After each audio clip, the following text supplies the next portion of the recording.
Week 4, hard to believe, isn't it? This isn't a very complicated or demanding week for you. I know that I asked a lot out of you last week with the Anamoto and then the writing assignments. And next week is going to be kind of tasking, so I want to be sure that you have a little bit of time to catch your breath. This week it's just stop motion, not real demanding. Be sure to go to the lesson for stop motion and watch the YouTube video about. I give you some examples of true stop motion with actually building frame by frame and show you how it's done. But the program we're going to use, the Monkey Jam, is kind of simple to use, not hard, and let you create. It's a good one that you can take in the classroom and let any students from elementary age all the way to high school age play with, experiment, and it's a fun little program. They'll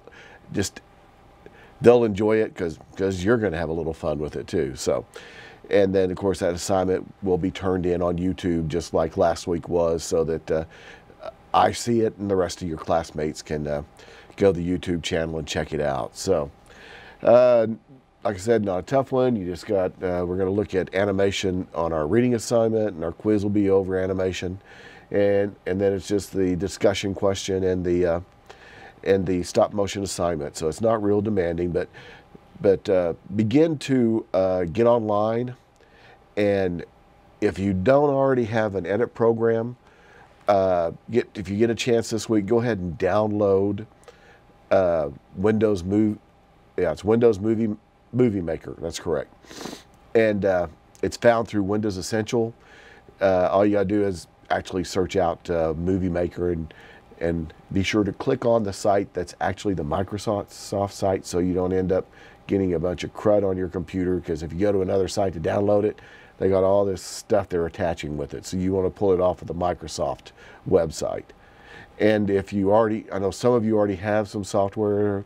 We got some iMovie out there, and I'm going to show you iMovie as well. And there will also be an example for Adobe Premiere, because there's a few of y'all who actually have the Adobe Suite, and this will be the software you might want to use. It's a little more complicated than Movie Maker and iMovie, but it is a lot more powerful than those two.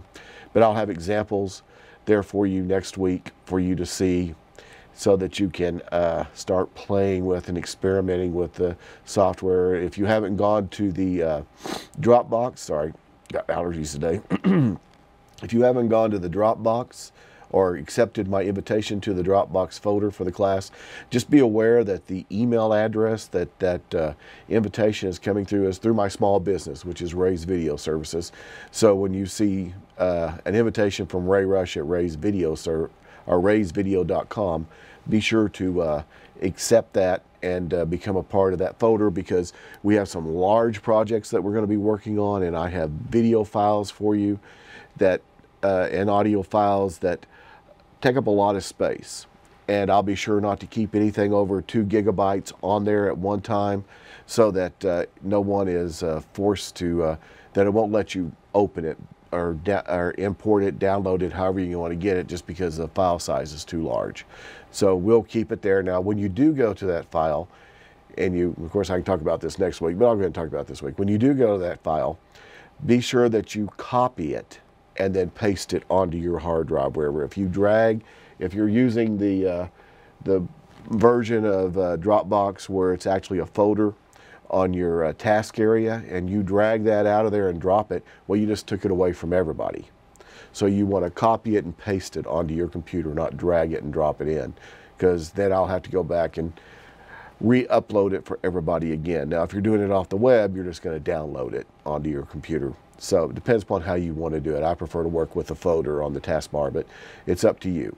So if you have any questions this week, don't hesitate to call. Like I said, I get pretty busy this time of year, but I can usually return a phone call or an email at least within 24 hours, if not within a few hours, and sometimes even minutes, depending upon where I am. So be sure to contact me if you have issues. And I do ask once again, if you'd rather talk to me on the phone, please text me first. I assume everybody has a smartphone. text my number first and say, this is so-and-so, could you give me a call? And then that way, if I'm busy and my phone rings and I don't know the phone number, I don't always return the phone call because, I get tired of all the crud of people calling me, especially the people wanting stuff from me that I don't want to give them my money for any reason. But if I know it's you, it makes it a lot easier for me to return your call and to respond a lot quicker. If it's just a foreign number, I'm kind of like you, hopefully. Of course, this may be a symptom of my age group. I don't know, but I'm just not going to call a number that I'm not too sure about. So text me at your name and your number, and that makes my life a lot easier, and it means that I'll respond to you a lot quicker. All right, well, have fun this week and get the assignments done. It's not real tough. Enjoy this week where it's kind of quiet, because next week's going to be a little more tasking as we step into editing, because I know that editing is pretty demanding and it takes a little bit of time to figure it out. So don't wait till the last minute on the editing assignment either, but I'll tell you that next week too. But all right, so I will talk to you later. Bye.